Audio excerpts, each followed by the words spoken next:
هوښیار ډېر زیات واقع چې کله به میلمانه راغلل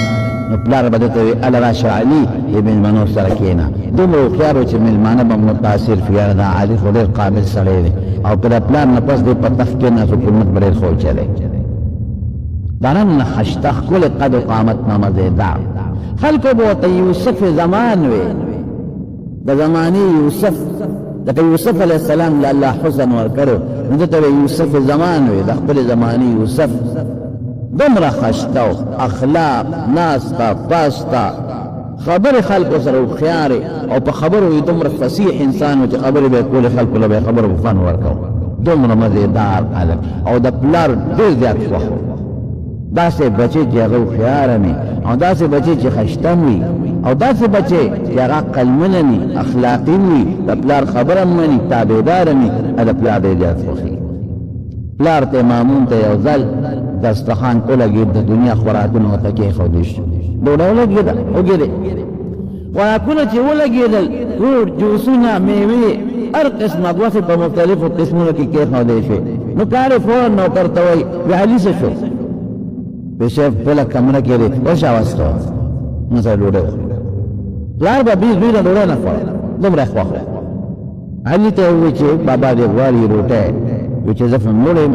بابا ته مې وویل چې روټۍ ته مې ضرورت نشته شوق مې نشته او زه مړی. نوکر راغی بادشاه ته وویل چې هغه چې زه روټۍ نه خورم او مړ یم تاسو خپله روټۍ خورئ. ورشه علي ته ووایه که ډوډۍ نه خورې دا مخ به دې راته لږ وښایه که نه اسې خو کېنه که دومره خوښ. فوراً نوکر لاړ علي ته وایي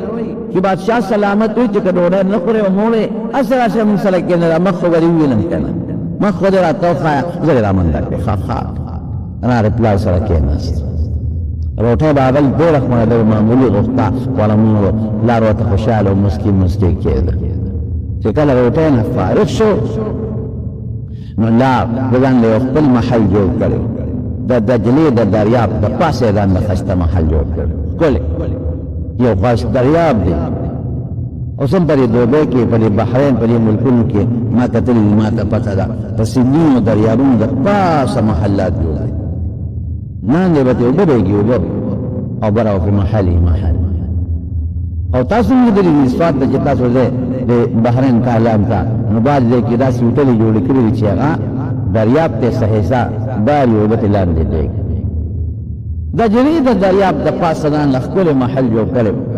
او داسې محل یو خوا اوبه دي بل خوا بوټي دي خو داسې ځای کې هم جوړ کړو چې شارع عام وه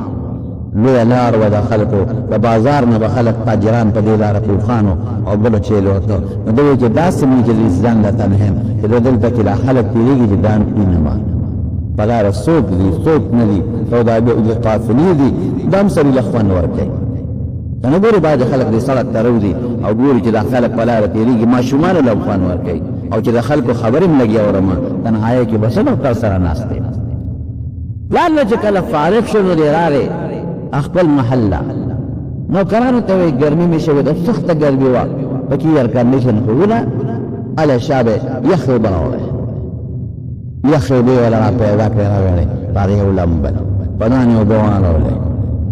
او فوراً یې ښایسته ښکلې جامې واچولې او کېناست لارې ته ګوري د لارې تماشه کوي او د اوبو شرارو ته یې هم غوږې ښودلې. قافلې تېرېږي په دې لارو را تېرېږي او دی ورته ښه یخ ناست دی. یو مزدور په دې لاره روان و یو سړی دري بلکل شلېدلو جامو والا جامې شلېدلې وې. دا مزدور راغی د دې محل سره خوا کې د اوبو په دې غاړه ودرېده. دا علي ورته ګوري چې خدایه داس هلک څوک دی چې دلته ودرېده چې ویې کتل په دې ګرمه ګرمۍ کې د ځان نه غټ څادر راتاو کړی دی. دی خو پوه شو چې دا خو د غټ څادر ولې نه دي زمونږ خو ګرمي کېږي په یخو اوبو مې ولمبل خو معلومېږي دا چې د دې خوار بل څادر نه رشته دی. غټ څادر تاو دی هغې ته هم ټوټې لګېدلې چې ویې کتل نو کمیس پرتوک ته هم غټې غټې ټوکړې لګېدلې دي او چې لاندې وله خپو ته مو کتل نو خپو کې د غریب سرمن پرته ده د ټوټو سرمن. لکه دې تاسو به کتلي پخوا به زمونږ په دې وطن کې دا بعضې خلک وي دا مزدوران غریبانان نو دوی به سپلی پخپو کړی وي که مو خیال وي د بروزې د پاسه به یې پرې داسې یو تار ګایولی غریبي به ورته ما ته یاد د بروزې نه به یې داسې یو دوه تسمې جوړې کړې وې هغه به یې پرې ګیولې وې دقسې پړې پرې سرمن تړلې وه غریب پکې قدر نه کړې وه او چې هغې د خپې سرمن ته یې مکتله سپلی ته نو هغې ته هم ټوټې لګېدلې وې نو یې ډېر زیات خفه شو او دلته نوکرانو فورن فروټ ټول او مخامخ ورته کېښودل یعنې خپل فروټ ته هم ګوري خپلو جامو ته هم ګوري خپل محل ته هم ګوري خپل شان ته هم ګوري او هرې مزدور ته هم ګوري مزدور څه چل وکړه په سر یې شکری وه خو چې کېناسته نو شکری یې کوزه کړه نو یو څه یې واخېسته نو د شکری نه یې د مزدورۍ چې کوم لمبې وه هغه لمبې یې ته راوویسته او دریاب په غاړه باندې کېناسته هغه لمبې یې لاول ځان له ووینځه هغه واپس په شکری کې کېښوده او بیا لاس او خپې د خطو ډک وو لاسونه یې هم ځان له ووینځل او خپې هم ځان له ووینځلې نو چې دا هر څه وکړله څادر یې کوز کړ نو بیا یې د هغه شکرۍ نه یو لیفافه راوویسته هغه لیفافه کې سړه ډوډۍ وه او مالګه وه هغه سړه ټوکرۍ راوویستله او مالګه راوویسته هغه ډوډۍ به یې اوبو کې منډله چې دا ډوډۍ نرمه پسته شي او مالګې سره به یې یو ځای کوله او چک به یې تېوه بیا به یې ډوډۍ په اوبو کې ومنډله چې پسته شي نو مالګې سره به یې چوکه کړه نو چک به یې تېوه نو چې هغه یې ولغونډه ډوډۍ خلاصه کړه وی الحمدلله یا خدایا ستا په دې نعمت زه ډېر زیات شکر ګزار یم الله ډېر لوی شکر خدای چې تا ډوډۍ راکړه شکر دی خدای چې تا زه مور کړم او زه ستا ډېر زیات شکر ګزار یم علي وایي چې دا خبره مې واورېده په مې درزه شوه اوهو د شکر په څه کوي د جامو ته وګوره د دې په دې ګرمۍ کې د غټ څادر ته وګوره د ټوټو والا کمیس او د ټوټو والا پرتوګ ته وګوره او دغه سرمن ته وګوره چې د خپې د ګرمۍ د وجې نه غریب د خپې لاندې چې خپې نو نه شولي سرمن یې د په ټوکړی تړلې ده په تار یې تړلې ده او د خپو ته دغه ډوډۍ مالګې سره وچه ډوډۍ په اوبو کې خوشته وه او دې څه وایي یا الله شکر دی الحمدلله د خدای ډوډۍ دې راکړه الله او بیا څه چل وکړه بیا یې دا چل وکړه چې هغه غټ څادر یې سر ته واچو او غریب د هغه سیند په غاړه باندې پرېوته ویده شو څه خلاص چې څه دا مزدوري وره آسان کار نه دی ډېر ګران کار پیسې ګټل اسانه خبره دا خلک دې نه دوبۍ ته چې ازوی لاړ شي که نه د دنیا خلک یې پته وایي جی ماله به موبایل راوړی ماله به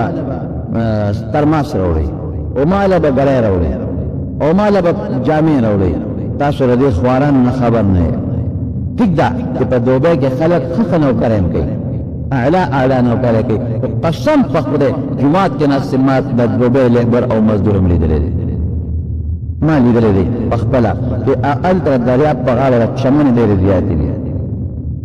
او دې دغه کې په دې لکه څنګه چې دلته پارکونه دي هلته هم پارکونه دي هغې چمنې دي او په خدای یقین وکړه دومره غټ ماشي غټ ماشي لکه یو ځل یو چمن کې کېناستم په یو پارک کې ملګري راسره وو نو خپې مې کړ چې مې وکتل هلته دا خو ماشي دي دومره ماشي غټ ماشي سمندر دریاب دی اوبه ډېره زیاته ده نمي ډېره زیاته ده دومره ماشي نو چې ما سهار وختي پېشمني یو وخت کې ووتم مونږ مې وکړه یو ځای کې او بیا تلم داسې ما ته ملګري په دې دریاب چکر لګو دا وخت خاموشي وي ستړې سړي پکې نه نو هغه چمنو کې خلک پراته وو څادرونه یې اغوستي وو نو دا څوک دي وایي دا د خوارۍ مزدورۍ والا غریبانان دي د دې د شپې ځای نشته چې شپه یو ځای کې وکړي ولې د شپې ځای نشته چې په دوبۍ کې خو کمرې قیمتي دي کټ کمرې میلاویږي چې دې په هوټل کې ځان له کمره اخلي په دومره خو دې نه پټي چلته ورکړي دا خوار دقه چل کې دلته پروت دا غریب پړي شمان کې پروت دی او څادر یې په ځان اچولی دی او په څادر کې پروت دی چا راله روټۍ کړې وه او چې هلته لاړو روټۍ له نو هغې خواران بار ووتل او مونږ درې کسانو ته یې روټۍ کېښوده نو چې کمرې ته ننوتو نو دا کټونه نه دي دیوال پورې دی لاندې یو کټ د پاسه بل د پاسه بل د پاسه بل څلور پنځه کټونه یو بل د پاسه کړي دې دیوال ته دې دیوال ته دې بل دیوال ته دې لکه داسې دي وایي چې دې کې مونږ پراته یو که نه دې سره خو دومره پیسې دي چې څلورو کمرو کې څلور کسان دی شو دا دې خو ډېره نبل کري د دوبۍ کې څو پیسې دي چې پکارئ نو مونږ دا په لس پنځلس شل کسانو باندې دا کمره کرۍ کړې ده یو لاندې پروت یو د هغه د پاسه یو د هغه د پاسه یو د هغه د پاسه نو چې یو نښلي ټول سره لګي دا عجیبه انصاف او دلته خلک وایي ما له ګړی راونهده ما له موبایل راونهده ما له جامې راونهده تاسو غریبانانو نه خبر نه یې دا خواران ته څه ژوند تېروئ علي وایي چې دغه سړي ته مې وکتل دی مزدور ته نو ځان ته هغه څادر واچو دی پرېوت ویده شو او زه ورته دقسې اوس حیران یم چې یا خدایه زما دې پات ته وګورو دې دولت ته وګورو دغه مزدور غریب ته ګوره او دې په هغې کې څومره شکرګزار دی او دې ګورمېټ کې دې له خوب څنګه وردي چې د خوبه پاسېده نو دریاب له ورغې نو اودسې وکړه نو پاسې دوه رکعته لمونځ یې وکړ د لمانځه نه پسې الله ته لاس اوچت کړ نو بیا وایي یا الله ستا ډېره شکریه الله ستا ډېر لوی حمد او مهرباني چې پروردګاره ما له دې خوب مقرره کړه اودس مې وکړ مونږ مې درته وکړه علي مې وکړ ته اوس دا مسجد ځان سره راوخېږي او دا ښکلی مې ورته ویل همدې دم ځان سره راوخېږي نوکر پولیس والا ورمنډه کړو هغه مزدور ته وایي چې شهزاده صاحب دې غواړي نیک دې غواړي بادشاه وایي علي هله زر راځه هغه وایي علي به ما څه کوي زما هغه سره څه کار دی دا خپل کار به کوي زه مزدور سړی یم وایي خامخا دې غواړي که دې په زور دې بولي څنګه به نه دی بادشاه زوی دې غواړي ته نه ورځي خلین یو آیات وکړه عسى ان تکرهوا شیئا وهو خیر لكم الله ډېر کرتبه یو شی تا ته ښه نه ښکاري خو بدله بهتري ټیک ته چې دا شیخ ما ته ښه نه ښکاري د بادشاه دې دربار ته ورتل ممکن ده چې دا ماله بهتري مشکرې په سر کړه او نیغ دربار ته وخته چې وخته نو بادشاه دوی ورته دغه ځای کېنه چې کېنه ویل لکه مزدوري وی او مزدوري کې وی او صاحب مزدوري کوم ولې مزدوري کې وی صاحب د خپل محتاج ډوډۍ ته او زما یوه مور ده چې هغه شله ده پښتو باندې او یو مې خور ده چې په سترګو ړانده ده مور مې شله ده او خور مې په سترګو ړانده ده نو هغه خواران محتاج دي زه د هغوی کفیل یم د هغوی کفاله کوم نو دقه مزدوري کوم چې څو ګټه مې هغوی له یو سم علي ورته وایي چې هر کله ستا مور او خور تا ته محتاج دی او د هغوی کفیل نو دا اوس ته ځان له وایي ډوډۍ خوړه یا خو په کار نه وایي چې تلې وه هغوی سره یو ځای دې ډوډۍ خوړلې وه هغې دې پرېښودله اوس ځان له دې ډوډۍ خوړه وی اوږې ومه دې له زیات مزدوري مې وکړه اوږې ومه او هغوی سره مې ځکه ډوډۍ ونه خوړه چې هغوی د ورځې روجایي د ورځې روجې نیسي دې وخت کې هغې خوراک نه کوي ماښام به ته خیر روژه ماتوي او زه به د خپلې خور او مور سره یو ځای روژه ماتوم بیا ورته علي وایي وی ښه دا راته ووایه چې ستا ډیوټي څه ده کار دی څه دی ډیوټي دې څه ده کار دی څه دی وی ډیوټي خو مې دا ده چې زه سهار نه روزم او د مازدیګره پورې مزدوري کوم ښه دې لوټې کوم دیوالونه جوړوم ډیوټي کوم دا مې خپله مزدوري ده او مازدیګر نه پس څه کوې مازدیګر نه پس الله ته عبادت کو خپل مالک راضي کو وی خوب وی خوب مې تا ولیده دغه مې خوب مې په دې خوب ستا کار کېږي په دې خوب او ورته څه وایي او ته یې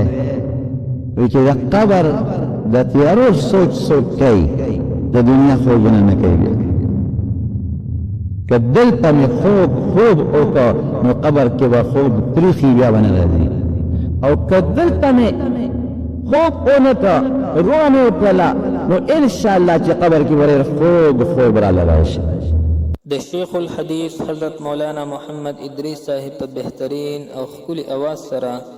د مختلفو اسلامی بیانونو او مختلفو واقعاتو اوریدلو دپاره زمونږ د یوټیوب چینل ځان سره سبسکرایب کړئ او ملګرو سره هم شیر کړئ دلته چې څوک خوبونه کوي قبر کې به بیخي خوب به نه ورځي او چې دلته کې مې خوب ونه کړ ویښه مې تېره کړه نو انشاءالله چې خدای به وي ډېر ستړی راغلی د دنیا کې خوب ډېر کم کړی دی پرېږدی دی فرښتو ته به وایي چې دی په دې قبر کې اوږد خوب وکړي نام کلام العروس بادشاه به حیران شو وی ته چې دا مالګه وخوړه وچه ډوډۍ تا د الله شکریا ادا کړه وي او دا خو معمولي شی دی او دا خو معمولي شی نه دی خېټه مړه شوه خدای څه پیدا کړی دی او ما له خدای ډوډۍ راکړه او یې ګوره بادشاه سلامت تا ته خو پته نه لګي ته په دې محل کې ناست دی ډېر خلک داسې دي چې د هغوی دقه ډوډۍ هم نشته ډېر خلک داسې دي چې په لاس کور انځوران دي زما خپله مور شله او ډېر خلک داسې دي چې په سترګو ړانده دي او ډېر خلک داري چې پاندابونو مریضان دي الحمدلله ما له خدای سترګې روغې راکړې الحمدلله ما له خدای روغې راکړې دي الحمدلله ما له خدای روغه راکړې ده که زه د مور په شان کې وم بیا به مې څه کول که زه د کور په شان کې وندم بیا به مې څه کول دا د خدای حمد درجه ده ولا خدای روغ پیدا کړم چې د هغوی خدمت وکړم او د هغوی په سبب د جنت ته ورسم علي نوکر ته ویې درې 15,000 درهم ورکړه دې مزدور له 5,000 درهم هغه زمانه کې 15,000 درهم داسې وو لکه چې اوس ورله 15 لکه نه او 6 لکه روپۍ ورکړي او هغه 15,000 درهم ویې دا والا وي په دې څه وکړم وی دا به دې پکار شي وی دې ته زما ضرورت نشته ایس اجت دې پیسو ته نشته علي ورته وی که ستا ورته اجت نشته نو زما خو ورته اجت شته که زما لپاره یې وایه زما به ثواب وشي زه به خوشحاله شم ځکه ستا ورته اجت نه ته نه خوشحالېږې نو ما خوشحاله کړه ما لپاره یې واله بیا ورته ویلې مزدور ته وی دعا راته وکړه مزدور ورته وایي چې تا په ما غلط شوې دوا خو غلط ده نیکانو نه غواړم خطا شوې روان زه خو نیک سړی نه یم چې ته ما نه دوا غواړم ورته وایي ښه ده نصیحت خو راته وکړه که نه وی نصیحت درته وکړم وی وی بادشاه سلامت وی ته چې کله په سفر ځې تیارې والا کې که نه کې او دا آیت وی فذکر څنګه دی فإن الذکر تنفع المؤمنین ویزا نصیحت ته تکون مسلمان ته به فایده ورسوي وی ته چې کله په سفر دی نو سفر له تیارې کې که نه کې بالکل د شپې نه ورته تیارې کو او سار نور کله ناوخته پاسم او چې کله په سفر ځم وختي پاسم خوب هم پرېږدم او هغې لپاره تیارې کوم وی علي د آخرت او د قبر خو ډېر لوی سفر دی هغې له څومره تیارې کړو هغې له څومره وختي پاڅېدې په دې خبره پوه شوې هغې له څونه وختي پاڅېدې چې په سفر دی خو وختي پاسې صبر سویرې وختي پاسې نو د قبر ډېر لوی سفر دی انتهایی سفر دی محشر میدان ته حشر میدان ته نو تا دې سفر له څومره وختي پاسېدې کله غوندې سفر کې هغې له خو وختي پاسې چې ډېر اوږد سفر یې ډېر وختي پاسې د ایرپورټ ته چې کله د عمرې والا یا څوک ځي که نه نو دې ته هغه ایرپورټ والا وایي چې کم از کم 6 ګنټې مخکې راشه یا 4 ګنټې مخکې انټرنیشنل فلایټ له خو به خامخا راځې ګورې نو چې لرې سفر وي نو بیا به د جاز د تلو نه 6 ګنټې او 4 ګنټې ایرپورټ ته ران مخکې راسئ جاز رانه لاړ نه شي اصل هغه کاونټر هغه چې کوم دی ټکټونه ورکوي ارانه بند نه شي هلکه کاغذونو کې غلطي وي چې دومره ټیم پوچه خو پکې ټیک کم که نه ګوره څونه سوچ سړي سره پروت دی دومره اوږد سفر باندې ته روان او په دې دومره اوږد او لوی سفر کې تا هغې له څه تیاري وکړه او چې دې اوږد سفر نه روان یې په وختي پاسې نو دې له څومره وختي پاسې دی بس چې دا خبره وکړه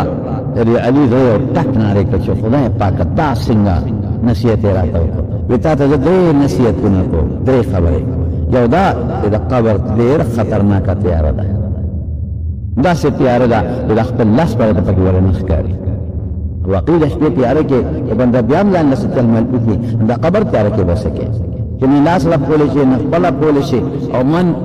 لس بنو یو تل خاورې ده یو خوا پرتي ده پټنونو د نښي طرف ته پرتي او ټنونو یو فام دیوال بل فام دې فام اق فام لاندې او برم کوره ده او هغه ډېر عزتمند بچي او عزتمند پلار او وروڼه هغه نه ټول واپس راشي او چې کوم کټ کې وړی همدنه واپس راوړي او چې کوم پوزي درته لاندې پروت و او پوزي درته لاندې په قبر کې نه اچوي هم اوس هم دې واپس راوړي ټول واپس راغله وی دغه لوی سفر د قبر د تیارو دم وکړه هغې له غم وکړه دا څوک وکړه دا یو نصیحت او دویم نصیحت دا دی چې په سفر ځې په سفر کې خلک لرې سفر کې یوازې نه یېرېږي ځان له د سفر ملګری پیدا کړه ویزه اوس په یوه دوا راته وکړه که نه وی خدایه د دې علي دنیا سره مینه کمه کړه او الله د خپل ځان سره وله مینه پیدا کړه نمبر 1 او نمبر 2 یا الله د هر عمل توفیق ورکړه چې ته پرې خوشحالېږې او یا الله خاتمه په داسې وخت کې وکړه چې ته ترې راځي دا خو ډېر بهترین دعا ده د دنیا سره مینه ختمه که کمه که ځان سره مینه پیدا کا دا کمال دی او خدای داسې عمل توفیق ورکړه چې په کوم عمل ته خوشحالېږي چې الله د بنده نه خوشحالي ډېره غټ غنیمت بل شته او خدای داسې وخت کې عمل کا چې هغه وختونو کې ته د نه راضي یې چې ته ترې خوشحاله یې وی دا اوس ما پرېږده وخت مې ډېر ضایع شي چې ځم مزدور ته وایي ښه ځه وی اوس خو ته نه غواړې وی دقه غواړم چې ما نور ماف کړه چې زه وځم وی په مخه دې ښه مزدور چې لاړه نو علي هغه خپل نوکران کېنول وی زما دې دسترخوان ته وګورئ او د مزدور هغه اوچه ډوډۍ ته وګورئ د هغه شکر ته وګورئ او زمونږ د ناشکرو ته وګورئ زمونږ د ټاټ پاټ ته وګوره د هغه جامو ته وګوره زمونږ د جشن ته وګوره د هغې سپلو ته وګوره زمونږ زندګۍ ته وګوره د هغه ژوند ته وګوره او د هغه شکر ته وګوره زمونږ ناشکرۍ ته وګوره د هغه صبر ته وګوره او زمونږ د نفرو ته وګوره فوراً چې کوم د کتابخانې د ده هغه انچارج و د کتابخانې ناظم د کتابونو هغه وي ما نه راوغواړئ هغه یې ونه راوغوښته وی راویې غوښته ورته وی ورشه او ماله د حضرت عمر فاروق رضی الله عنه کتاب راوړه د هغه حالات راته بیان کړه چې کتاب یې پورته وراوکړه ورته وی دې ځای کې شابه د عمر صاحب په حالاتو کې یو حالت راته ووایه هغه وی د حضرت عمر فاروق رضی الله عنه یو ځل وبس کړی یخې اوبه وله چا راوړې چې اوبه یې سترګو ته خولې ته اوچتې کړلې او یخې وې نو اوښکې ترې روانې شوې نو هغه اوښکې اوبو کې پرېوتې د هغه اوبو نه بوټکی چې کومو اوبو کې د حضرت عمر فاروق اوښکې پرتې دي او نوکر ورته وایي امیر المؤمنین ولې جالې دې اوبو ته وی جالم په دې چې هسې نه د قیامت پر ورځ خدای پاک د دې اوبو تپوس رانه ونه کړي وی نه که نه د دې تپوس به درنه خدای نه کوي که چې الله پیدا کړی نعمت به درکوي دې وجې نه خو یې فری پیدا کړی مفت یې پیدا کړی دې ته د انسان ضرورت دی وی ښه د جړا په بله وجه هم راځي کن قبر ته چې لاړ شم نو هلته اوبه نشته هلته نیر نشته هلته نه څښا اوبه شته نه خوږې اوبه شته نه ترسکلې ترخې اوبه بالګیجه نشته او نه صفا اوبه شته دلته خو ماله خدای اوبه راکوي وی ښه دا کتاب بند کړه اوس الا ما له دې نه پس د عمر ابن عبدالعزیز رحمه الله کتاب راواله یاره کتاب یې راواغېسته او هغه یې ورته کوله وکړو د عمر ابن عبدالعزیز حالات هم ورته رامخکې شو چې عمر ابن عبدالعزیز کله بادشاه د بادشاه نه مخکې به هغه د زرګونو روپو یوه جوړه اغوستله زرګونو روپو ډېر قیمتي قیمتي جوړې اچولې یو ځل یو مولانا صاحب ورته وایي وی په باد او دې ګورنر و صاحب د مدینې شریفې ګورنر و ورته وی صاحب ډېر زیات اسراف کوي په دې جامو کې وی مولانا صاحب دا خبره ستا د خولې نه ووته که د بل چا د خولې نه وتې ونه ما به ورسره کتلي خو آینده لپاره دا خبره ونه کړي ګنې سر به دې په ځمکه پروت وي دومره طاعت باد ګل او چې کله بادشاه شو یو دل د جمعې لمانځله راته مقتدیان ناست دي او بادشاه لحد راووته چې هغه ووته داسې رپېده نو چې په منبر کېناسته نو مقتدیان ورته بیا وروسته وزیران وویل حضرت ولې ناجوړه بیمارې لحد راووتې وی نه زما دقه یوه جوړه ده دا رانه خیدنه شوې وه او د جمعې مونږ د صفا جامې پکاري نو زه غسلخانې ته ننوتمه او دا جامې مې ځان له ووینځلې دا مې صفا کړلې لنګ مې ووه نو بار راووتم نو دا مې راپولې چې دا به اوچې شي نو وا به یې کوم دې کې وخت ناوخته کېدنه لمدې جامې مې واچولې تاسو له راووتم تاخیر په دې شو چې دا له مې جوړه ایندله او رب مځکه چې جامې مې یخې چولې دي یو ځل کور ناستو لور ته وایي اے فلان کې بچې اوبه راوړه لیټ شوه دې اواز ورکړه اے فلان کې لورې اوبه راوړه هغې جواب ورنه کړ دویم ځل یې اواز ورکړه اوبه یې راونلې نو ښځې ته وایي فاطمې وی دا غال دی د دې زمانې د لورو درې ځله مې چغې ورته ووالې او ما له اوبه راونلې نو ښځې ورته وایي بربنډه دله راشي د هغې دقه یو جوړه جامې د پرتوګ یې شلېدلی دی کوټه کې ناست تر ځان له پرتوګ ګندي چې وګندي پرتوګ نو بیا به اوبه راوالي تاله به یې راوړي چې دا حالت یې ورته بیان کړه علي ته نور پې اور بل شو وی خد سعید ابن مسیب رحمت الله علیه دا په تابعینو کې ډېر لوی محدث تېر شوی دی د حدیث استاد وی د هغه حالات راته رامخکې کړه چې د هغه باب یې کوله وکړه اصل سعید ابن مسیب وی یا الله چې د کجورې د اډوکي په چوپېدو مړې دی نو څه خبره یا الله چې د کجورې د هډوکي په چوپېدو مړی دی نو څه خبره وه ولې ټټۍ ته او بولو ته به مې اډواجت نه راته او ستا د پیغمبر حدیثو کې بار وخت لګیا اوس خو اودس ماتې را شي لاړ شم بولو ته نو بیا اودس کوم ډېر وخت مې ضایع شي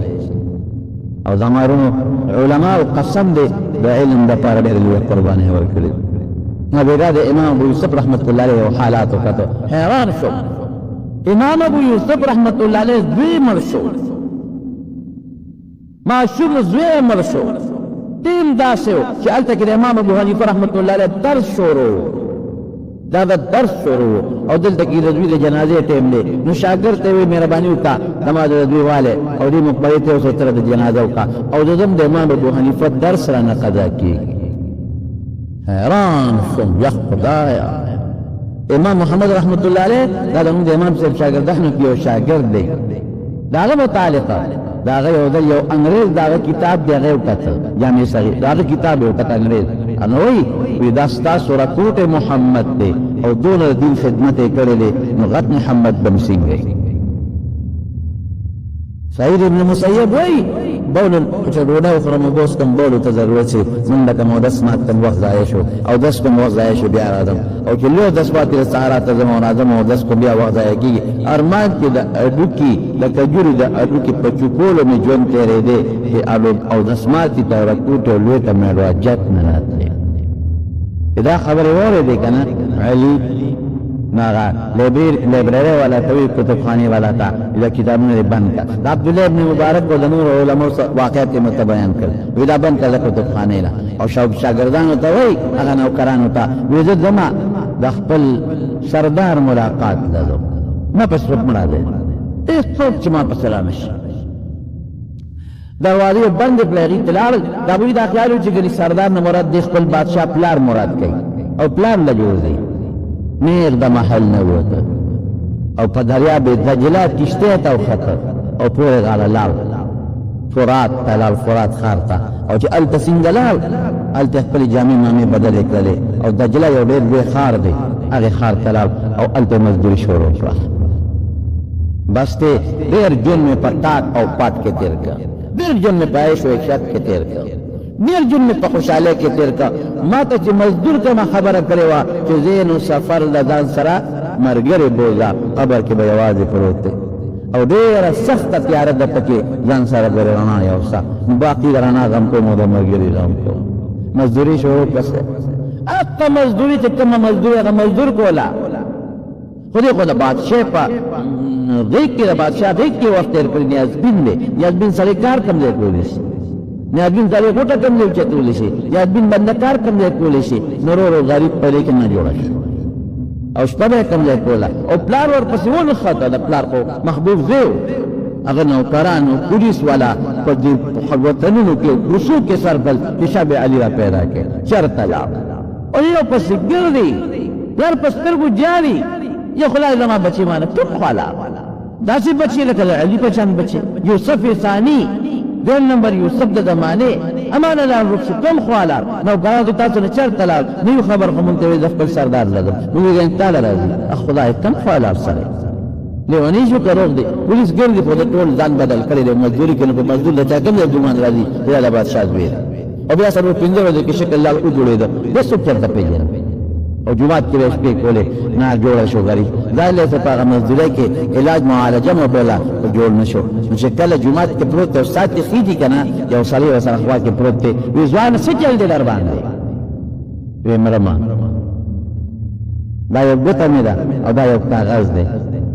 دا به مهرباني وکړې د دې وخت حاکم چې کوم دی لیکلي هغه له ورکړه بس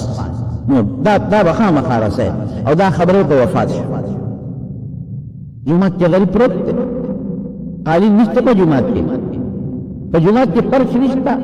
په خاورو یا په ګیا باندې پروت دی عمر پروت دی څوک شته نه ده غریب هغه ګوته یې یوړله هغه کاغذ یې انغښت یوړه حاکم له یوړه چې حاکم وکت وویل لکه دا ګوته خو صرف د بادشاه د زامنو سره بل چا سره نه هغې خو پېژندله دا ګوته خو صرف بادشاه سره او د بادشاه زامنو سره بل چا سره خو دا ګوته کېدی نه شي ودرېږه معلومات کوم بادشاه ته یې فوراً اطلاع ورسوله چې حضرت ستا دقسې یو سړي له ګوته راوړو کاغذ یې راوړو دا ګوته تاسو وګورئ وی دا خو د علي ګوته ده کوم ځای دی علي وی پلانکي جومات کې پروت دی بادشاه په منډه راځي په دوی مړ پروت دی مړ پروت دی زوی اوچت ده الله زوی ورته څه لیکلي دي ماشاءالله پلار ته ناشنا نصیحت کوي وی بابا په دې آیت غور وکړه مرګ نه پس ورته وی بابا په دې آیت کې فکر وکړه غور پکې وکړه الله وی ان ربک لبالمرصاد الله جسکه کوا کوا کوا اے انسانا وہ اللہ درتا پتاک کے ناستے پلار درتا ناستے بل پاتے نشت دے لبالمرصاد لکه سړی په لاره باندې رواني کنه او د پولیس ناکه باندې لګېدلی په ناکه باندې خامخا تېرېږي ان ربک لبالمرصاد بنده چې څه په دنیا کې خوښۍ کوه قبر کې کوه اجازت ته راته اجازت دا معنا چې خدای د توحید چې متوافق ته کې منې کوي دمته لاس به درکړي قتلم کې اجازت درته نشته په منې کوي د په دنیا کې چې دنه کتاب څخه قتل وخت په نه خوشاله نه لري ته وی چې مکه وخت ته کې اختیار دې قبر کې اختیار دې خپل دې په خوشاله نیمه زنا کې په خوشاله نیم په اختیار دې خپل دې تو هر قسمه ګناه کې په دنیا کې کوا اختیار دې خپل دې خوشاله په نیمه او ګوره خدای نه قدر تلګېدل تمام معنا درته ان ربک لبالمرصاد غالبا سورۃ الفجر کې کوم ځای کې رب العالمین درته ګوي تیار دې تیار پریدي بده نه چې ورځي سدي کړي خبر کې بیا تنها پرو ایسم نشته دا بس کې به پات سره یو جنازه ولا وکړه شاهي قبرستان کې دفن توقاته کا لیکن هغه پر هغه مزدور د قبر تیرې ټاکو لگاو د مزدور د قبر تیرې ولا په لکه ټاکو لگاو مسلې خلاله کامیابی ته ورسید بالکل هغه مزدور چې کوم دعا کړې هغه دعا قبول شو بالکل قبول شو چې الله دی وتوکل یا خدای دنیا سره مینا ختم کما کو ځان سره مینا پیدا کا ځان سره مینا پیدا شو محل پرې او یا الله هغه عمل دی ولې جته په خوشالهږي وګوره کوم عمل دی ولې او یا الله داسې وخت کې ولا مرګ ورکا چې کوم وخت کې تر دن راضي یې جمعات کې چې سعودي او مزدوري کې دی دا رضا شو کنه شو دا مزدوري کې دی علي هغه د سپوره ډوډۍ بو سره او چې مزدوري لیدل او حتی مال به سره اوسه کلا چې مزدوري پیلی دي او پلار ته ناشنا نصیحت کوي دی آیت کبیر وی عجیب خبره ده ان ربک لبالمرصاد دا خدای غفنا کادر تلګي چې تیرېږي به نشي تیرېږي ان کبندو کې سړی دي کنه نشي تیرېږي بل لارم نشي ته ته بدل کې نه کبنده باندې جو د تای بده دا بس کې وسه الله ناکه لګېدلې ده د قبر که چرته پاک او روح وي جنت ته به په قبر کې جنت ته به بیا نبی علیہ السلام فرمایي الله فرشتو ته حکم وکي دله د جنت بستر تیار کړي د جنت روزه تراوړې د جنت سوره وته په لوک کې د جنت هواګان ورته چالو کې او جنت ته مخامخ کې جری وته ګوري او کناټه کې گیر شوې او دا مجرم دی لکه ته مجرم په دې ناټه کې تاسو را خصيبه هغه سيزونه دي چې هغه حکومت پاکستان منع کړی دي ته مجرم او تاسو را خو هغه څه دي هغه سيزونه پروهیبټډ بورډ چې تاسو ورته وایي هغه خطرناک سيزونه دي چې حکومت منع کړی دي دا ټوپک باندې تاسو غواړئ ټوپک دي تاسو غواړئ واسطه ده اوس څه کې بیا به الله په هغه فرشتي لري الته کې هغه ناټه کې ګیرږي شابه د دوزخ بستر وته واچوي د دوزخ نه وته صورت کولاو کې ګرم بادونه ولا راځي او بيونه ولا راځي ګرم بادونه دا د قبر عذاب الله دې مسعد څومره ګران کار دې سوچه پاتې بالکل دې سوچا قسم په خدای قسم د تخرم کوم د قبر د زندگی سوچو کو بس اولیاء برانه جوړي الله شکر اول شریعت کې تا د الله د طرف نه حکم پیغمبر مبارک د طرف نه حکم دی چې جنازه یو سم مخبره تا دو جنازه له ثواب او په دفن کې د مور حق دار چې جنازه له پسې لار شه او الته سره قبر ته ایثار شه ولې اته خلکو ته تکلیف ولې دا چې مړ شو ویلې چې خپل جوات کې جنازه وکړي ټول جماعت ته خلک راغلي جنازه به کړې وه یو لسو پنځه لسو کسو وړې وه او خف کړې به خیر او خلاص دومره خلک جنازې لږ څومره تکلیف خلک کوي څومره وخت د خلکو ضایع شو او دومره جلوس کې مړی وړي او بیا وایي دفن ته ایثار چې ولې ایثار دی دې دپاره چې قبر ته وګوري که چې تېړه کې ټکه راله چې قبر ته وګوري او لږ ویریږي چې دې له قدم راځم دې قبر ته وګوري او له زړه کې یو سوچ پیدا شي چې دا زه څه کوم او کوم خوا کوم ځای مې ځای مې کم یو دی او چې دا قبر دې نصیب شي زما قسم په خدای چې دا قبر څوک چام کړی دی هغه خدای دنیا کې هم کامیاب کړی دی وخیر الله په قرآن شریف کې فرمایي چې کوم انسان نیکي وکړه یوه نیکي ومن جاء بالحسنة یو نیکی او انسان وکړه پټوینه نیکي نو الله فرمایي فله خیر منها د چې دا نیکي کوله د په دې زړه کې دا نیکي ولې کوله چې الله خوشحاله شي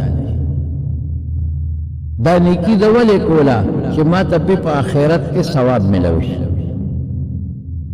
ولې رب العالمین په قرآن شریف کې بل دی فرمایي من جاء بالحسنة بلکې عمده آیت دی من جاء بل دی من جاء بالحسنة فله عشر امثالها لس چند خدای پاک د هغې بدل ورکوي لس چند رب العالمین فرمایي دا نیکي د ولې کوله دې دپاره یې کوله چې ماله الله په هغې بدل راکړي ښه بدل او دا نیکي ولې کوله دا اورېدلي د ملا صاحب نه چې الله پاک په نیکۍ خوشحالېږي او په دنیا کې الله بنده خوشحاله الله بدل خلاصوي الله غیرتي ذات دی تا الله خوشحاله الله به تا خوشحالوي حضور پاک فرمایي انا اغیر منکم ستاسو نه غیرتي زیما والله اغیر مني وی الله زمانه غیرتي دی او پښتون وایي وی غیرتي د چا بدل په ځان نه پرېږدي دا قانون دی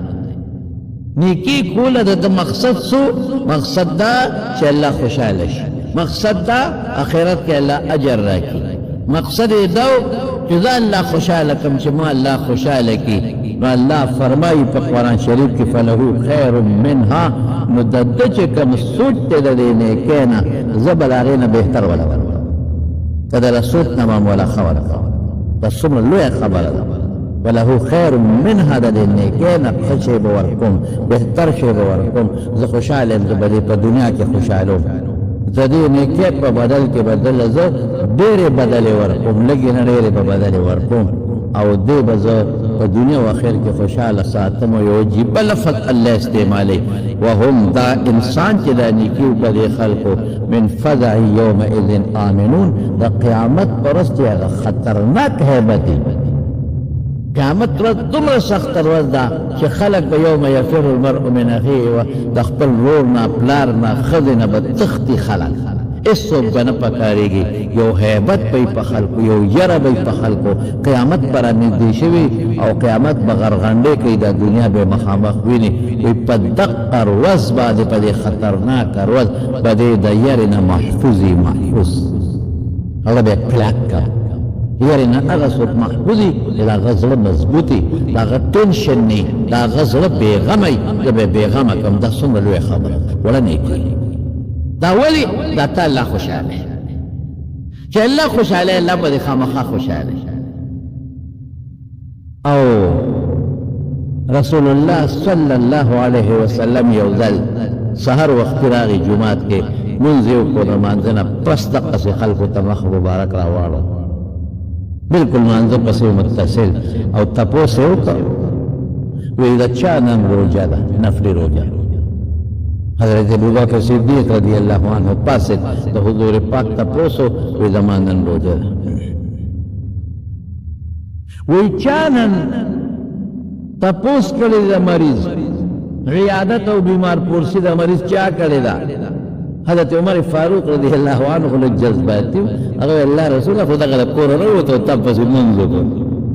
نو موږ ته خو لا موقع نه ده میلاو شوې د بیمار د تپوس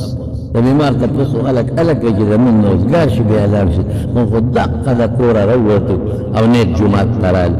حضرت ابوبکر صدیق پاسې وی د الله رسول ما بیمار پرسې کړی د په لاره را روانو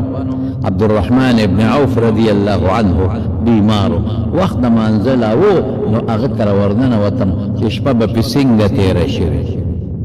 شپه به ښه تېره شوې که سخته به تېره شوې نو ما هغه کره ورننوتم د هغه تپوس مې وکړ ما د مریض بیمه پورسي کړی بیا حضور پاک او فرمایل وی چا به نن صدقه کړي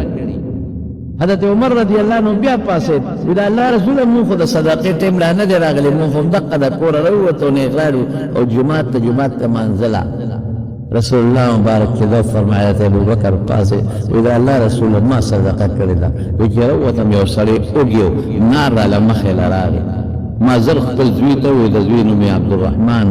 ابن ابي بکر هله بچې ورشه کور ته لاړ شه او کور کې که څه روټۍ وي دې سوالګري ده دې غریب له ورکړه هغه لاړو هغه نار له یې ډوډۍ ورکړه الله دم ما کړي دي رسول الله مبارک وفرمایل اے ابو بکره بشر بالجنه زیر قبول کا د جنت تعالی به خدای پاک جنت درکړي او جنت څومره لوی نعمت دی پس څومره معمولی سیز الله ورکوي بیمار تپوس اوس موږ د بیمار تپوس ته کوو مونږ یو غږ دی نو وایي ده ما تپوس کړی دی دی کوم ده نه دی کړی نه کوم هلکه دا خو تا د خدای دپاره ونه کړ ده نه دی کړی وتا لاړ شه تپوس ته پوښتنه یې وکړه چې ده کړی دی خو تا د هغه بد دا ټیک ده دا نیکي ده هل جزاء الاحسان للاحسان یو سړی سره ښېګړه جوته ښېګړه وکړي دا هم نیکي ده د بهترینه نیکي څه ده دا حضور پاک نه یو ځل چا تپوس وکړ وی د الله رسوله ما سره یو سړی صله رحمي نه کوي او زین ورسره نه کوم وی نه داسې مه کوه چې هغه نه کوي ته ورسره وکړه چې هغه صله رحمي کوي او ته کې ته خو تا د هغه بدل خلاص کړه ټیک ته دې کې هم ثواب شته خو چې هغه در سره صله رحمي نه کوي او ته یې ورسره وکړې دا زبردسته رشته ده نو مونږ وایو لکه زما تپوس یې نه دی کړی زه ولې وکړم هلکه پته نه لګي هغه ته به پته نه وه ولې ګیلې کې کیدای شي هغه روزګار شوي نه بعضې وخت یو انسان ته یو ضروري کار پیښ شي هغه روزګار نه شي کیدای شي یې شوي به یې مونږ نه یې شي اکثر راته څوک اوی پلان کې وفات شوی دی رانه یې روز راته را یاد شي دا خو انسان دی د انسان نه یې یا څه بل څه وجه به او چې هغه نه ده کړې ته ورشه ته وکړه چې الله خوشحاله په بدل کار نه کومه دقسې زمونږ د جنازو قسم ده دې زما مړي ته راغلی دی چې زه وکړم هلکه دا خو تا د خدای دپاره نه کړه دا خو تا د بدل خبره وکړه ده زما تپوس پوښتنه ده ما سره ښېګړه ده زما د پلار د بیمارۍ تپوس دې ما له دعا له راغلی دی ده زما قبر کې کار کړی چې زه ورله وکړم ټوله قصه زمونږ نن د عدل بدل نه واله ما سره کته کې د نیکي کوم کته نه کې د نیکي نه کوم ها ماشاءالله تا خو د الله لپاره وکړه تا خو د لپاره وکړه نیکي الله لپاره وکړه نه دی راغلی زه ورځم زما له قبر کې کار نه دی کړی زه ورله کوم دې زما د پلار تعزیت نه دی راغلی زه ورځم ده زما پوښتنه زما د پلار نه ده کړی زه د پلار کوم ته ګوره الله خوشحاله کړه چې الله تا خوشحالي کړي نو دغه سړی راځي ستا د خپو کې به پروتي ملامت به درته ناست دی خو یاره ما خو تپوس ته وکړو دا یې زما تپوس ته راغی ملامت به درته ناست دی نو دا ګوره تپوس مې وکړ او دا څومره معمولي خبره په تپوس رسول الله مبارک فرمایي د نیکۍ اجر ته وګوره وایي چې څوک د یو مریض تپوس له لاړ شي یو مریض تر څو واپس کور ته نی را رسېدلی او یا زره فرشتې د ده لپاره دعاګانې کوي څومره ډېر ثواب دی بلکې یو حدیث کې دا راځي چې کم انسان د یو بیمار پرختلې لذي دې د جنت په باغ کې روان دی نو زموږ طالبان د دې درې توجیحات کوي اسانه دا ده که دغه وخت دې مړ شو په دې لار په تلو راتلو کې هغه سره تپوس پوښتنې وخت کې دې بلیغ د جنت باغ لدی احسان وانا او بیا نفلی روجه نیوی اوهو حدیث کې راځي نبی علیہ السلام فرمایي چې بیا په جمع کې نفلی روجه الصوم فی الشتاء دا غنیمت بارده دی ډېر خشته ښکلې اسان غنیمت ورځ لنډه ده لوږه نشته تنده نشته او وخت پې کم لګي نو دا روجې په دې جمع کې نیسئ دا نیکی دا غټه نیکی دا اللہ پہ خوشحالی حضور پاک با دا گل پرل او دا زیارت پر روجہ نیولا وی پا دے وقت زما عمل اللہ تا پیش کی گی لیکن دا روجہ دار مو زما عمل اللہ تا ورسی دا جمعے بیم نیولا د جمعې روژه به یې کله کله نیوله او کله به یې د اسلامي میاشتې 14 او 14 او 15 نیوله او کله به یې د میاشتې لومبۍ 3 نیوې او د میاشتې آخر 3 به یې نیولې. بهر کې که نیولی شی نو ښې روژې دا دي اسلامي میاشت معلومه کې نن سبا د دې کلنډرو نه ښه په اسانه پته لګېږي د موبایل نه په اسانه پته لګېږي او د هرې اسلامي میاشتې 14 او 14 او 15 نیسي دا مخکې فرض وي فرضیت یې ختم شوی دی او ډېر لوی او اجر او ثواب دی. یا د ګل او د زیارت فرض دا روجې نیسه په دې کې ډېر لوی اجر او ثواب دی. او بله راله پکې صدقه او خیرات. اوهو صدقه او خیرات خو دومره لوی اجر لري چې زه درته ویلی نه شم. یو ښځه وه او یو سوالګرې راغی یو سوالګرې ښځه راله په دروازه یې باد وکړه اواز وکړ ډېره زیاته یخني مې کېږي د خدای دپاره ماله څه څادر راکړه. دې ښځې پورته منډه کړې دې غریبې سره بل څه نو یو څادر و ورسره هغه سوري و یو 3 ځایه پکې نري سوري او یاره هغه څادر یې راواغېست او دې سوالګرې له یې ورکړه خورې دا څادر واله ته دې ځان پټ کړه لږ سوري خو دې خو ځان له وګنډه هغې وې بېغمه او سوبه پټې سوري پکې او یو 3 کجورې پرتې وې کور کې هغې راواغېستې وې ته به اوږې مې دا کجورې مه خوره صرف 3 کجورې او یو څادر. خاوند دی خو خاوند ته نه دی خبر چې زما ښځې دا صدقه کړې ده خاوند یې خوب دی وی د قیامت ورځ ده د حشر د محشر ورته وایي او دا ټوله دنیا په غوبل کې ده او دا خلک په ګرمۍ کې پراته دي او بل شان ګرمي ده او دا خلک څوک یو خوا منډې وي او څوک بل خوا منډې وي او هر سړی په خپل غم کې پروت دی. دا سړی وي دې ښځې ته یو زم او یو تی او زمونږ هم ګرمي کېږي روژې کې یو سړي یو غټ څادر راوړو او د هغې غټ څادر د پاسه یې په مونږ د پاسه خور کړ په مونږ باندې د بره نه نور بند شو هغه تو هغه ګرمي را باندې بنده شوه وایي دا څادر 3 ځایه سورو دا چې کله را باندې د پاسه خور کړ نو یو بل سړی راغی نو په هغه یو سوري م څه شی کېښود بند یې کړ په بل سوري م څه شی کېښود بند یې کړ په بل یې م کېښود بند یې کړ وایي خلک په تو کې تړقېږي او په مونږ د پاسه یخ څادر دی ښایسته مزېدار او یخ سوری دی.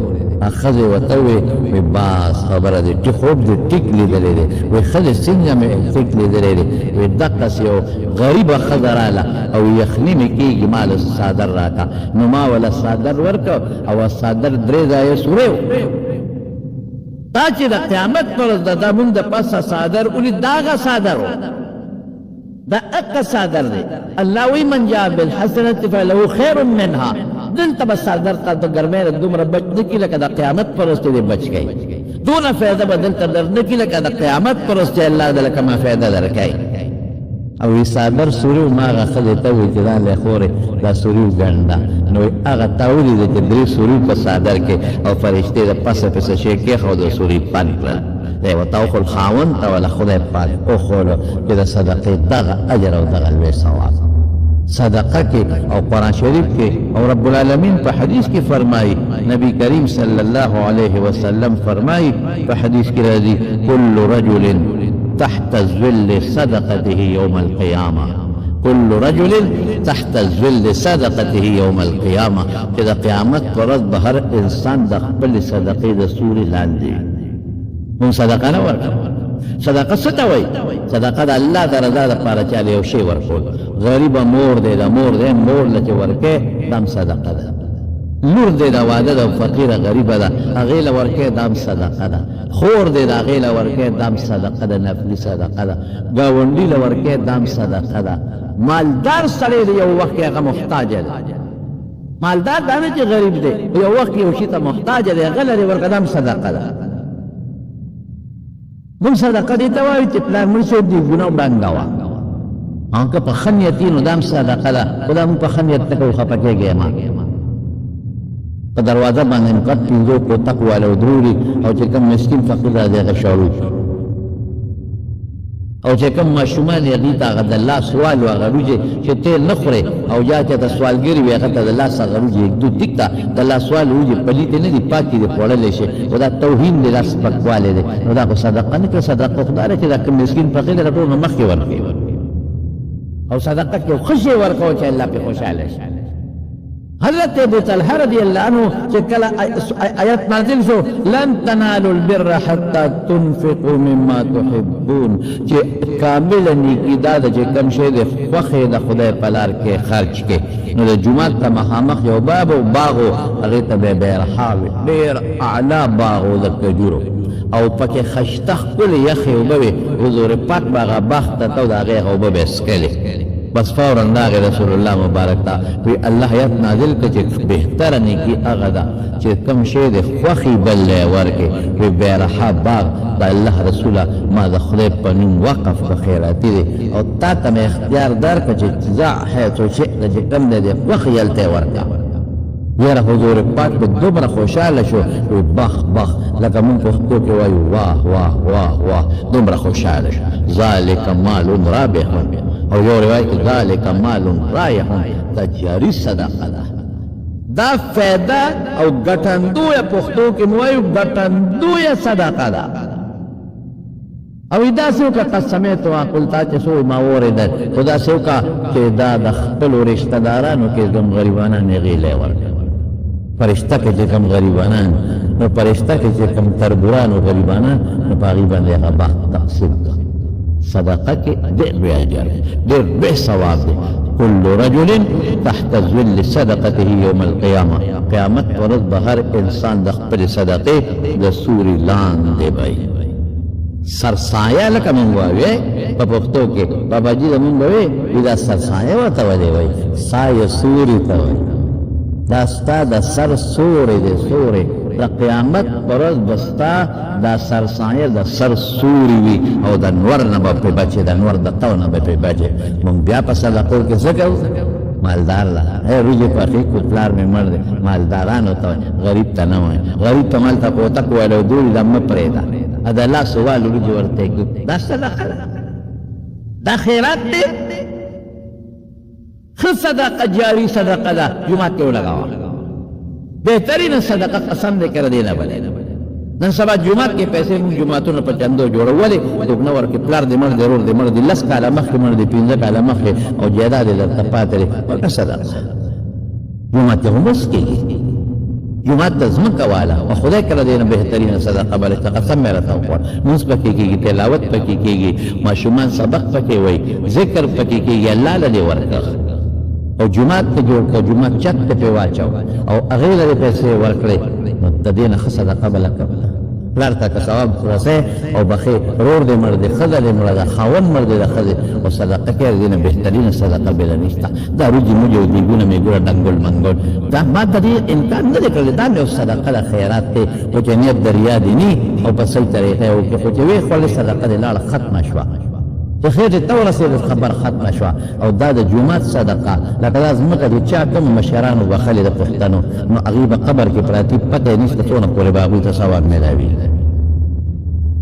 وعدت یې جیسے خدای پاک وبخي دا لږ ځای نه دا دې خوا دی دا د دې برجې نه لږ دې خوا دا د هغو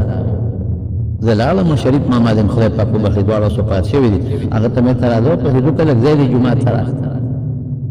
چې لاړو مې هغې ته ورپسې نو وایي جي صاحب ستا دلته کې د کور نو ویې لږ غوندې ځایم په کار دی جومات دپاره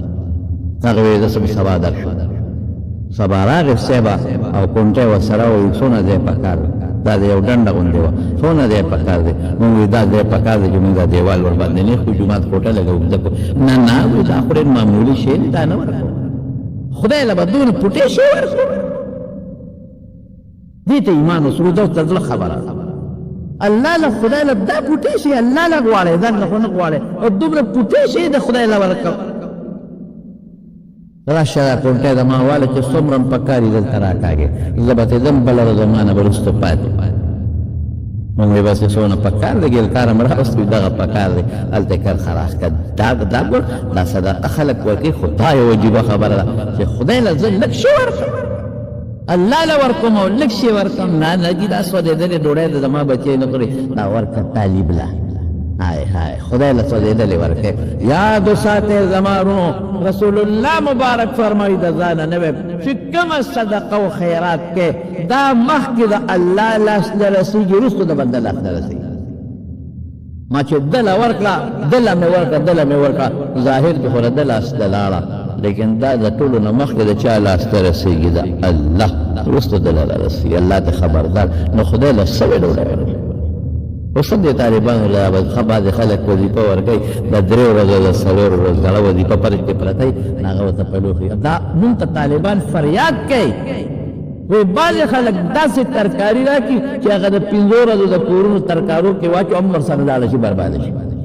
هم بین کوي هاي هاي دا کېده دا جوړه کېده دا مه خرابوه دا به طالب له ورکړو ښه نو طالب راغلی ورکړې به دې ورکړې نه دا نه پاتې شوه نو دا به سبا ورکوم نو سبا یې لږه ورکړ نو پرته په پرې کې بل باس ښه شي د هغه نوره ترکاري به سره برباده شي خو بیا د دین طالب چې کوم پیغمبر حدیث کوم قرآن وایي کوم دین زده کوي هغه له خدای هم چې بهترین شی ولا ورکړه ښه شی ورکړه ته ګوره چې خدای پاکې بدل درکوي او که الله دله د هغې بدل نه درکوي یو لوی عالم تیر شوی دی عبدالله ابن مبارک دا یو ډېر د عبرت خبره امیر المؤمنین فی الحدیث تمام علما لیکي چې د حدیثو بادشاه او ډېر لوی سړی په خپل هم ډېر زیات مالدار و او دا ځان له د احادیثو واقعات دي لکه ته مقرره له بل وخت به درته وویل په خوب کې نبی کریم صلی الله علیه وسلم او حضور پاک ورته فرمایي چې په کوفه کې یو تاجر دی یو سوداګر بهرامي نوم دی هغه زمانه کې دا کوفه دا ګورې فارسي وه دا کوفه او بصره دا فارس و تاریخ وګورئ تاسو جغرافیه دا فارس و دا خو وروسته بیا صحابه کرام چې لاړل دا حضور پاک زمانه کې فارس پیدا ته صحابه له حضرت علی رضی الله عنه نو هغه بیا عرب لاړل هلته کې دارالخلافه منتقله شوه نو بیا دا وروسته عربي زده کړه نو عبدالله ابن مبارک هم د هغوی نه څه 2 کاله پس تېر شوی دی نو دا نومونه هقسې فارسي را راوړه فارسي پکې ډېر حده پورې چلېده نو بهرام نوم و د هغه نو پیغمبر مبارک ورته فرمایي عبدالله ابن مبارک ته وایي لاړ شه په کوفه کې یو تاجر دی او بهرام یې نوم دی لاول به ورته زما سلام وایي او د سلام نه پس به ورته ووایي چې ته به جنت ته ما سره یو ځای داخلېږي لوی خبره دا خوب د 3 شپې پرله پسې ولیدي او 3 شپې ولې دې پرله پسې ویني ده چې تپوس وکړه بله شاګردان په کوفه کې لکه تپوس وکړې بهرام څوک شته نو خلق ورته وایي صاحب په بهرام خو مشهور تاجر دی دنیا پېژني لوی سوداګر دی دنیا پېژني خو خو مجوسي دی د اور عبادت کوي نو دې پاڼه کې شک کې پرېوته خدای پاکه مجوسي ته څنګه پیغمبر مبارک سلام ورسو او مجوسي به د حضور پاک سره یو ځای جنت ته څنګه ځي یاد وساتئ ان الله لا یغفر ان یشرک به ویغفر ما دون ذلک لمن یشاء یو الله به هر چا ته وغواړي قانون نه رحم ده خدای داسې د الله نو به بخي خو شرک خدای نه مشرک نه بخلي کېږي بس دا فیصله ده او تله فیصله ده نو ته خو اور د الله سره شریکې ده اور عبادت کې ده اور عبادت کوونکی خو مشرک دی تا خدای نه بخي او خو دا څنګه پیغمبر مبارک سره به مشرک څنګه یو ځای دی هغه ته څنګه سلام ورسوم په سبا شپه بیا خوب اینې بیا شک کې پروت دی په درېیمه شپه بیا خوب اینې او ملګرو نه تپوس کې دقه یو مجوسي دی په کوفه کې هلکه کوفه لوی ښار دی ما له پوره معلومات والی بس وی صاحب بل څوک نشته بهرام نوم او تاجر دقه یو کس دی مشهور سړی بس د وراشه څه چل بی لاړ صاحبه عبدالله ابن مبارک کوفې ته چې ورغی هغه تاجر له تپوس یې وکړه څوک دی دا منډی ده غټه منډی وه اوس خو منډی ته ټرکونه او سودکیان او ډاټسنې راځي هغه زمانه کې به اوښان او کچرې او خره به په دې به سامان بار کېده یو خوا بل خوا به منتقل کېده برآمد او درآمد چې ورته وایي غټه منډی ده او په منډی کې د دنیا په سلګونو نوکران او بین الاقوامی تاجر د انټرنیشنل د بار ملکونو د بار علاقو نه سامان راځي او نوکران ناست دي او په هغې بولي کېږي هغه خرڅېږي څوک مال وړي او څوک خرڅوي څوک اخلي او بلا نوکران دي مزدوران او لګیا دي ګورې دي او سیزونه دي ګنډل کېږي وخان دي او لوی حل چل دی تپوس یو کوم بهرام څوک دی مخامخ کې کوم ناس دی دغه دا عبدالله بن مبارک مشهور سړی خلکو پېژنده چې د حدیث لوی شیخ دی چې بهرام ته پته ولګېده او را پاسې که کافر هم دی خو خلک د مشر او بیا د مسلمانانو د مشر خلک قدر کوي او شاگردان و سره دی عبدالله ابن مبارک سره شاگردان و توی حضرت څه کې په دا مجوسی دا د اور عبادت چې کوي دا الونه شاگردان وتا وی د مور سره کار یو شاگرد مې صاحب خو مجوسی دی څه کې هغه سره وی د ما سره غرض دی وسره هیڅ څوک نه خبرې دا خبره لکه پر طرف شاگردان خیال دا وکړي چې یاره کېدی چې عبدالله ابن مبارک مالدار سړی دی او ورسره سره تجارتي تعلق جوړی تجارت هلکې کافرو سره د چین مین نه مونږ دا مالونه نه راوړو چې څنګه ورغی عبدالله ابن مبارک هغه هم دا ګمان وکړو چې مولوي صاحب راغی ممکن ده چې تجارت په ما سره کوي ډېر عزت یې ولا ورکړ عبدالله ابن مبارک وکړ بهرام تا سره زما ځان له یو غرض دی چې بل څوک نه زه ورته ډېره خرڅه یو کوټې ته لاړ دننه شو دقه بیا ویما شاگردان دا سوچي چې څه تجارت وسره شروع کړي دا هم دا سوچي چې کېدی شي د سمال اخلي راخلي چې دننه شو دروازه بنده که بنده یې کړه وی بهرام ما خو پېژنې او حضرت عبدالله د نوم دی او د پېژن مسلمانانو د حدیث لوی عالم زه راغلی یم او تا مې ورته تپوس کوم استاد په هغه ذات قسم چې ستا ایمان دی پرې نورې خبرې نه کوو ته منې ما ته به رښتیا خبره کوې وایه څه وی تا څه داسې نیکي کړې ده چې په هغې ته مطمئن یې وټه نیکي دې کړي راته وښایه هغه ویل زما خو څه خاص نیکي نشته او څه نیکي به مې کړي ظاهري د دنیا نیکي به ووایو ځکه د کافر عمل د خدای په نوم مقبول نه دی څه داسې عمل دې کړی چې ته پرې مطمئن یې ته به داسې ووایې یاره ما خو څه داسې عمل نشته خو دې منډی کې راځه ما تاجران دي ما ته ایس حساب کتاب د خپلو پیسو نه لګي دغه منیجران دي مونږ ته دې زمانه کې منیجران وایو هغه زمانه کې چې هر څه ورته وي او دا لګیا دی او شي خرڅوي او اخلي او قرض هم ورکوي او نقد هم ورکوي او لګیا دی او سیسټم روان دی او دا مې ویلي دوی ته که غریبي پیسې ورسره نه غواړئ یو سړی قرضداري دی بعضې وخت په تجارت کې بعد انسان قرضداري شي نو که په تجارت کې قرضداري شوي بس معاف کوئ او که چېرته څوک راشي د ډوډۍ وخت کې ډوډۍ ورکوئ د اوبو وخت کې اوبه وله ورکوئ دقه نیکي نه نه دا وی وړې خبرې تا چېرته یو نیکي داسې کړې ده چې هغه یو عمل به ویم زه بیا یو ښه کار به ورته ویم نیکي به ورته ونه ویم یو ښه کار دې کړی دی یو ښه عمل دې کړی دی چې ابه ما ته وایې چې څه دې کړی دا خو وړې خبرې دا خو هر څوک کوي داسې عمل چې تا کړي او ته پرې پوره مطمئنه چې یو ښه ښېګړه مې کړی یو ښه کار مې کړی ابراهیم ورته وایي چې ښه عبدالله بن مبارک یو ښه کار مې کړی دی خو چا ته به نه وایي زه تا سره دا وعده کوم چې دی تا ته ته به ما سره دا وعده کې چې تا خبره به چا ته نه کې بس دا زما ستا منځ کې شوه وعده شوه وی عبدالله بن مبارک زما یو زوی دی او بل مال مې دی دومره دولت او مال دی په خلکو مې هم پورې دی او نقد هم دي چې ما ته د خپلو پیسو هېڅ معلومات نشته او دغه منډی ته وینې مالونه خرڅېږي اخېستلې کېږي دا اړتیان پکې خپل ځان د هغه د دلالۍ شی مخه دي که نه او لګیا دی تجارت هم شروع زما د زوی واده ما وی راشي پیسو باندې څه کوم داسې واده کوم او داسې خیرات کوم د مجوسیانو په ذهن کې چې کوم خیرات دی چې داسې به چا کړي ما اعلان وکړ چې هر حاس و عام ته اطلاع ده او زما د دوی واده دی ټول برات هلکه دا ګورې ما ته هم یاد دي پخوا په پلاله هغه ډمامه به یې طرف کې نیولې وه او ډنګوله به دا خو مړه اوس دا خلک ډېر شو اوس دا شی څوک نه کوي نو په محله کې به هغه ډمامې والا ډمامه والا ډب ډب ډب ډب ډب خدای مو بخا د پلانکي خیرات دی تاسو ټولو ته خبر دی راځئ دا زما یاد یا په نږدې دوه محلو کې خلک به رالل اوس په هغه شي نشته اوس هوا ډمامه هوا شابه اوس هوا چې پت په فیسبوک در پسې بشیر جان د پېښور نه رانغی نو یاد ساتي او دا به بیا څوک ماړی اوس خو خیوه ابا نتلل ای کې به حیا و پیژندلو مخصوص کسان به لږ به چاته به بې تپوسه سوال نه پیدا کېږي چې یو سړی بل چا خیرات تلا او بې تپوسه سو چې فرشته کې به دی وی خما پسې خط رالیږلی دی چې په خپله نیولې نه ورغلو او ما ته یو ته ویلي دي دوه به نه دي تاسو ته اوس مخکې ورځو کې یو سړی ته ویل چې ته شادي حال کې ډوډۍ ته ناست و نو هغه شادي حال والا ورپسې راغی لکه وي دا ته څه کې روزانه راځې او چې دلته شادي حال کې زمونږ د خلکو ودونه روزانه ناستې زه په کرسۍ دا تا ته چا ویلي وایي ما ته دا واده خاوند په خپله ویلي دي په خپله هغه وایي تا خدای غر کړه د ماشوم حقیقه ده د واده نه لیده چا دا حقیقه ده د ماشوم وایي ښه خدای ته وګوره خذ الموایا اوس خو بېته اوس خلک ور روان په پېښور کې دا شریر زیات دی دا بې دعوه ته ورتلل کبال کې ځان له 500 روپۍ پرتون ورکول یا په 100 روپۍ هغه د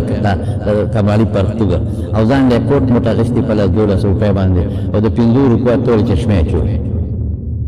او لاس کې کونټېله بیلې نیولې او دا هغه څه وایي دا د مخامخ ناست دی دا څه ورته وایي امین دا لوبه ما ډېره کړې ده وی دا ما کړی مخامخ دا یې ناست دی وی د خدای نه معافي غواړم خو دا کار مې کړی دی وی زه به روزانه په پېښور کې ګرځېدم په شادي حالونو دا ډوډۍ به مې خوړې بهر کیفه نو دا لوبه د نورو هغه را رواني ښه پتلون دی او پینټ دی او شرټ دی او کونټۍ ده ورسره چشمې دي او چې راشي هغه باندې څوک ګمان خو پولټیکلي جټ راغی په دروازه ورته مدینه سلام کوي او هغه زوی پلار به مې ورته ویلو پلار صاحب راځه دلته کښېنه صاحب او صاحب نه دی کباړي شیزونو کې ځان تړلی دی او په ډوډۍ ورغی یو او بیا د ظالم بچي یو کیو خوري هغه نری مری ته راغونډې کړي نو په غاښ کې ډکې مې کې ووایي نو لاړ شي نو په بل شادي حال ورننه ورځي دوه درې ووایي دا ګناه بالکل ګناه